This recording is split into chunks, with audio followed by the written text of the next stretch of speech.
Hey there, guys. I'm Connor Mayer. With me today is my friend Spencer. How's it going? Good, Cody. What do you got there? Today I have for us to smoke is the Cuban Exile. Well, what do you like about it so far? Well, I've been getting this cigar for a while now, and every time I would get a new tattoo, I'd smoke one of these afterwards. Interesting ritual. So, yes. So what I like about it is the way it tastes, because it has a really good taste to it. It's really smooth, and you get your money's worth out of it. Yeah. These retail? What do they retail at? About $7, $8? About $8 to $9, That's sometimes not bad. $10. It's not I've bad. only know one physical shop that I can go to get them, and then you can also buy them offline. So yeah, it's not too bad.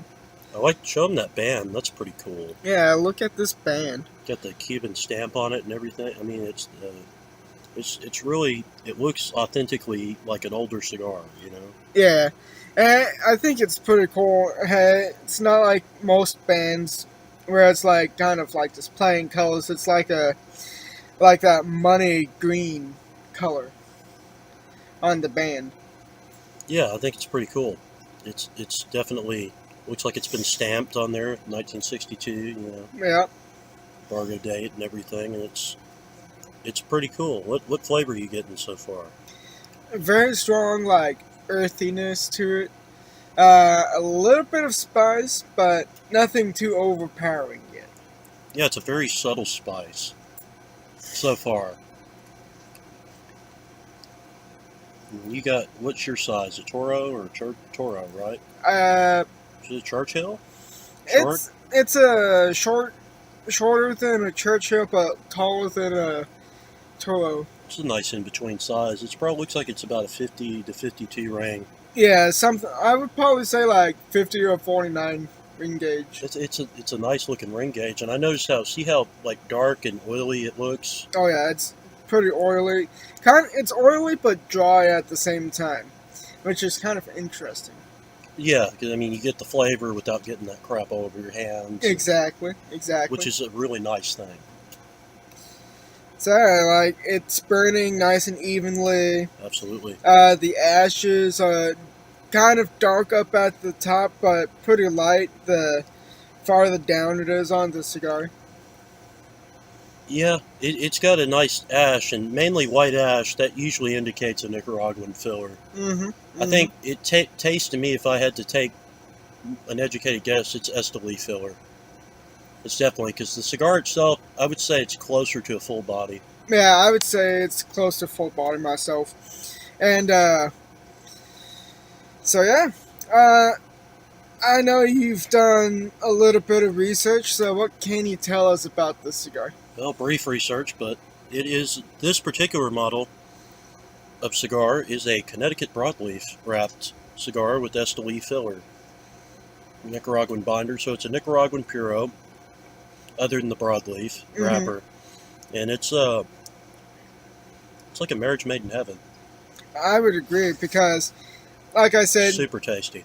very mellow flavors. Nothing that's fighting to overpower one another. Uh, it's just a great cigar to have. Like, it's very smooth on the draw. I wouldn't say that it's overly smoky, but No, it's still a nice cigar to sit down and relax with. it gives you the flavor of a cigar that's really smoky without being really smoky, Yes, which exactly. is interesting. It's like having like a little porterhouse that you're smoking. You know, yeah, everybody knows the reference to that. A nice juicy porterhouse steak. That's pretty much what it, to me, you know what it reminds me of? A little bit of the flavor you get off the Diesel Unholy Cocktail, but Yeah, I think this cigar is a little bit tastier. yeah. I think it's a tastier cigar. I think it's very well constructed. You know what it reminds me of? Back when I was doing my Halloween themed cigars, I had one that was called the Swamp Thing by Kentucky Fire Cure, and it had that very very smoky flavor to it as well. But like with it all having that taste, it also had a lot of smoke to back it up. This one, it has the taste, but not the smoke to back it up, which is pretty good because even though that was really good, I do like to have a cigar that tastes smoky sometimes and not have like uh, plumes of smoke just like coming off of it. Yeah, it's nice, especially, we've all been there. You got to smoke indoors. You don't want something that's overly smoky Yeah, because you're going to be surrounded with a cloud. And then you start, I can't breathe, I can't see. it's like you Yeah. almost have to cut it with a knife just to get some fresh air. Yeah, but with this cigar, I think it would be okay. Oh yeah, I most think definitely. this one, it's pretty interesting. It's made the Natsa factory in Nicaragua, which is it's a pretty, popular factory. They make a lot of good stuff there, and I think that Nicaragua is really, it's still, I would say, the hot spot for cigars. Yeah, most definitely because even though you can now get Cubans in easier than what you were able to, uh, most of the cigars that we've been getting here in the States have been from Nicaragua and the Dominican Republic and all those And I think, honestly, places. I think they're making higher quality cigars than Cuba. I would say so. I mean, don't get me wrong, a Cuban's still a Cuban.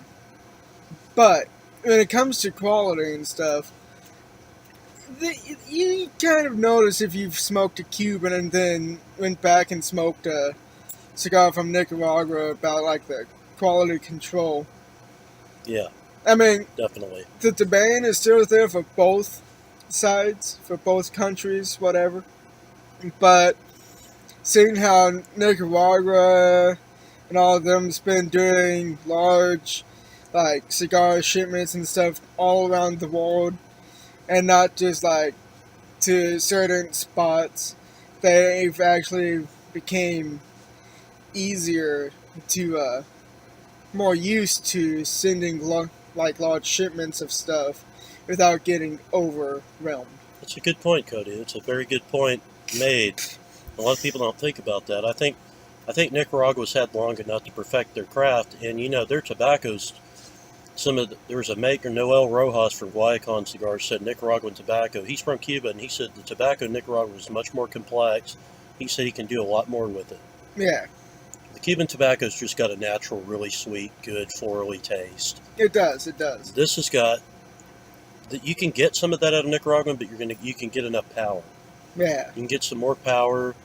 You can get a more exotic blend with different flavors hmm because their tobacco is more complex.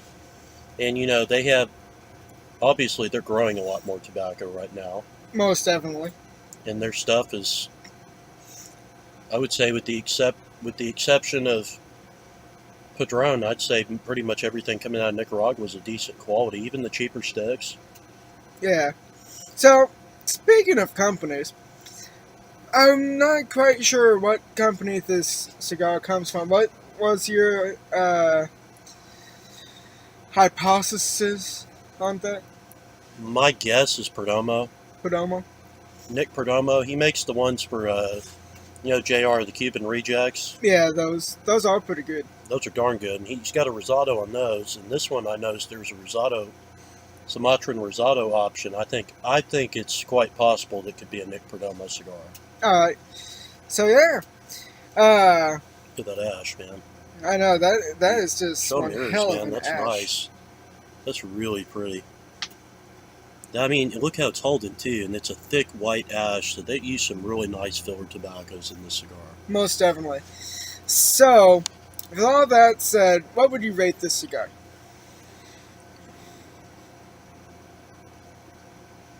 I'd give it about a 9. About 9? What do you think? I would agree with that because I think it's it worth has that. the flavor. It will last you about an hour or so, and it's just a great cigar overall. Especially after you get a new tattoo. I think I'm gonna get a new tattoo soon myself. I think I am too as well. All right, well, until next time, guys. Please leave a like and comment down below suggesting future topics for different cigar brands, tips, and tricks so I can review them on this channel. And as always, stay safe out there and stay smoky.